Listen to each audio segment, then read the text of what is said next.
Hello' everyone, আশা কৰিছোঁ সকলোৰে ভাল।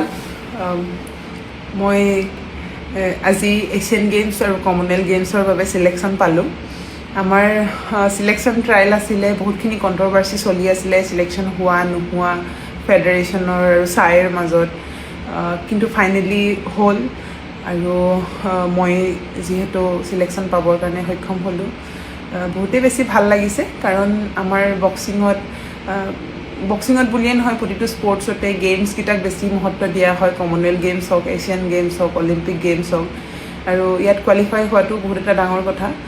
আৰু যিহেতু এছিয়ান চেম্পিয়নশ্বিপৰ অহাৰ পিছৰ পৰাই ইয়াতে ফ'কাছ আছিলে, এই চিলেকশ্যন ট্ৰায়েলৰ কাৰণে ফ'কাছ আছিলে, আৰু যেনেধৰণে ভাবিছিলোঁ তেনেধৰণেই হ'ল। এতিয়া যাতে ভালদৰে গৈ খেলি আহিব পাৰোঁ, সকলোৰে আশীৰ্বাদো বিচাৰিছোঁ। আমাৰ জুলাইত কমনৱেলথ গেমছ আছে, আকৌ ছেপ্টেম্বৰত এছিয়ান গেমছ আছে। বেছি দিনৰ গেপ নহয়, বাট তাৰ আগতো আৰু কম্পিটিশ্যন আছে। কমনৱেলথ গেমছৰ আগতো আৰু এটা কম্পিটিশ্যন চাগে খেলিবৰ কাৰণে যাম।